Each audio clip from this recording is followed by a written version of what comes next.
This channel does not promote any violent, harmful, or illegal activities. All content provided by this channel is meant for an educational purpose only. মুখ্যমন্ত্রীর এই বক্তব্যটা ভালো করে শুনুন, বোঝার চেষ্টা করুন।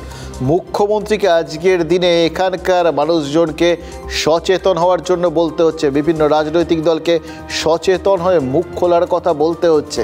তার কারণ তিনি আশঙ্কা করছেন পরিস্থিতিটা এমনই স্পর্শকাতর জায়গায় যাচ্ছে যেখানে কিন্তু সামান্যতম কোনো ভুল বক্তব্য এ রাজ্যের, এ দেশের শান্তি শৃঙ্খলা সমস্ত কিছুকে বিঘ্নিত করে দিতে পারে। তিনি এখানকার দায়িত্বে রয়েছে, তার নিজের কাজ তিনি করে যাচ্ছেন, তিনি বুঝতে পারছেন সতর্ক হওয়ার দরকার আছে। আমরাও সেই জন্য মুখ খুলছি, জানেন তো, তার কারণ এই সবাইকে পরিস্থিতিটা বুঝে নেওয়াটা খুব জরুরি। দেখুন, সচরাচর কি হয়, যখন এই ধরনের কোনো ঘটনা ঘটে না, তখন এই যে একটা প্রাথমিক উচ্ছ্বাস, জয়ের উচ্ছ্বাস, তখন যাদের টার্গেট করে নেওয়া হয়, মনে হয় যে এরা আমার প্রতিপক্ষ, সেই সুযোগে এই উচ্ছ্বাসটা একটা সময় তাদের ওপর গিয়ে আছড়ে পড়ে। তাদের শোধ নেওয়ার জন্য কম মানুষ মারা যায়নি, কিন্তু গত কয়েকদিন ধরে তাজা রক্তের বহু মানুষ মারা গেছে, স্টুডেন্টরা মারা গেছে। মায়ের কোল খালি হওয়ার থেকে খারাপ জিনিস আর কিছু হয় না। এবং একজন ছাত্র মৃত্যুর যে প্রতিক্রিয়া, সেটা কিন্তু ভয়ঙ্কর। বহু মানুষের মধ্যে এই ক্ষোভ বিক্ষোভগুলো জমে আছে, সেগুলো কিন্তু এখন বিরোধীদের ওপর আছড়ে পড়ার কথা। এবং যখন এই আছড়ে পড়ে, ওই বললাম পেছনে লুকিয়ে বসে থাকে বেশ কিছু দুষ্কৃতী, যারা এই আঁচে হাত সেঁকতে সেঁকতে নিজেদের গরম করে রাখে এবং এই সুযোগে তারা নিজেদের স্বার্থ চরিতার্থ করে নেয়। তাদের নিজের যে টার্গেট আছে, নিজের যে শত্রু, যাদের বিরুদ্ধে তাদের মূল লক্ষ্য, ওরা তাদের ওপর ঝাঁপিয়ে পড়ে। নাম হয় ওই আন্দোলনকারীদের। আন্দোলনের নামে বহু অন্যায় ঘটনা ঘটার সম্ভাবনা থাকে। অত্যাচারের মানে এটা রিভার্স একটা অত্যাচার আর কি। যদি আগেরটা কোথাও গিয়ে অন্যায় ধরি, কোথাও গিয়ে একটা ধরে নিজে ক্ষোভের সৃষ্টি করেছে, তাহলে তার প্রতিক্রিয়া একটা তৈরি হয়, সেটাও কিন্তু ভালো নয়। এটাও মাথায় রাখতে হবে। মানে কিছু মানুষ আবার উল্টোভাবে আক্রান্ত হতে পারে। সেই আক্রান্ত মানুষগুলো তারা কোন ধর্মের জানি না, কিন্তু এ রাজ্যে তাদের ঢল নামতে পারে, এ দেশে তাদের ঢল নামতে পারে। সেইটা কিন্তু খুব জটিল একটা পরিস্থিতি তৈরি করে দেবে। এবং ওই জন্যই বারবার এই সাম্প্রদায়িক সম্প্রীতির বিষয়ে মুখ্যমন্ত্রী সবাইকে সতর্ক করছেন, সচেতন করছেন। সত্যিই তো আমাদের এই জায়গাটায় সতর্ক সচেতন থাকাটাই খুব জরুরি।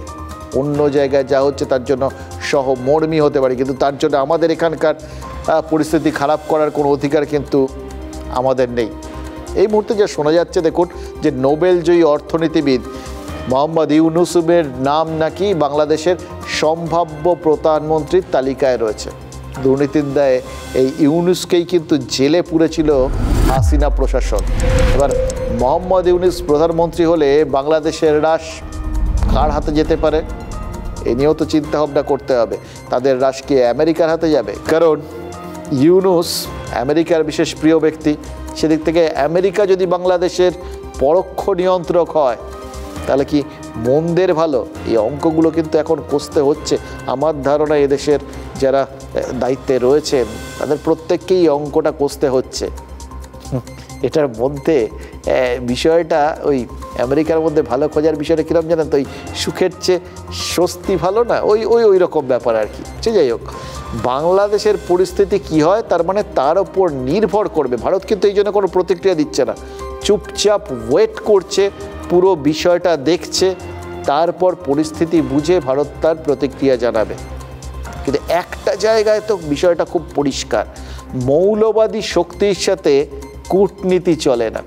কাজে কোনোভাবে যদি কোনো মৌলবাদী শক্তি কোথাও গিয়ে বাংলাদেশের পুরো রাশটা হাতে নিয়ে নেয়, ভারতকে কিন্তু তখন ওই ট্র্যাক টু কূটনীতি চালাতে হবে, যেরকম আফগানিস্তানের সঙ্গে চলছে। এই পরিস্থিতিতে সবচেয়ে গুরুত্বপূর্ণ হয়ে উঠছে কোন জায়গাটা জানেন? চট্টগ্রাম বন্দর। অত্যন্ত গুরুত্বপূর্ণ সামরিক লোকেশনে রয়েছে চট্টগ্রাম। ব্রিটিশ শাসনের আগে এই চট্টগ্রাম থেকেই শুরু হতো উত্তরাপথ বা জিটি রোড, যেখানে ওই দক্ষিণ পূর্ব এশিয়ার জাহাজ খালি হতো, তারপর যাবতীয় পণ্য উত্তরাপথ বা জিটি রোড ধরে কাবুল পেরিয়ে মধ্য এশিয়ায় যেত, সেখান থেকে ইউরোপ। ফিরতি পণ্যও ওই পথেই আসতো। মুক্তিযুদ্ধের সময় এই চট্টগ্রামকেই কিন্তু প্রথম স্বাধীন ঘোষণা করেছিলেন জেনারেল, এবং ঢাকার পতন তারপরে হয়েছিল। চট্টগ্রামকে চীন চায়, তার তেলের রুটের পাহারা দেওয়ার জন্য চায়, আর ভারতের উত্তর পূর্বাঞ্চলে নজর রাখার জন্য চায়। এই চট্টগ্রাম কিন্তু বাংলাদেশের সাথে একফালি জমি দিয়ে জাস্ট জোড়া, ভারতের ত্রিপুরা আর মিজোরামের সঙ্গে জড়িয়ে, আরাকানের ফাঁড়ি পেরোলেই মায়ানমার। এবার এই পরিস্থিতিটা মানে কীরকমভাবে জটিল এবং একটার সাথে আরেকটা জুড়ে আছে বুঝতে পারছেন? এগুলো তো ভাবতে হবে। এই এতগুলো আন্তর্জাতিক বিষয় এখন আমাদের দেশকে মাথায় রাখতে হচ্ছে। বললাম তো, আমাদের আশেপাশে এমন সব পড়শি রয়েছে না, যারা থাকলে আলাদা করে শত্রুর দরকার পড়ে না। বাংলাদেশের সাধারণ জনতার ভিড়ে আমাদের সেই পড়শিরা কোথাও গিয়ে ঢুকে পড়ে যে মগজ ধোলাই শুরু করছেন না, তার কোনো গ্যারান্টি আছে কি? মাত্র 12 দিন আগেও আত্মবিশ্বাস ঝরে পড়ছিল গলায়। শেখ হাসিনা পালিয়ে গেছে, শেখ হাসিনা নাই, শেখ হাসিনা চলে গেছে, শেখ হাসিনা পালায় না। এই আত্মবিশ্বাসী হাসিনাই শেষমেশ দেশ ছেড়েছেন। প্রথমে হেলিকপ্টারে চেপে ঢাকার বায়ুসেনা ঘাঁটি, তারপর বাংলাদেশ বায়ুসেনার বিমানে সোজা ভারতে। দিল্লির কাছে হিন্ডন বায়ুসেনা ঘাঁটিতে প্রধানমন্ত্রী বাসভবন, গণভবন দখল বাংলাদেশের সংসদ, ঠিক যেন 2022-এর জুলাইয়ে শ্রীলঙ্কা। জাতীয় পতাকা হাতে আন্দোলনকারী ছাত্রদের মিছিল।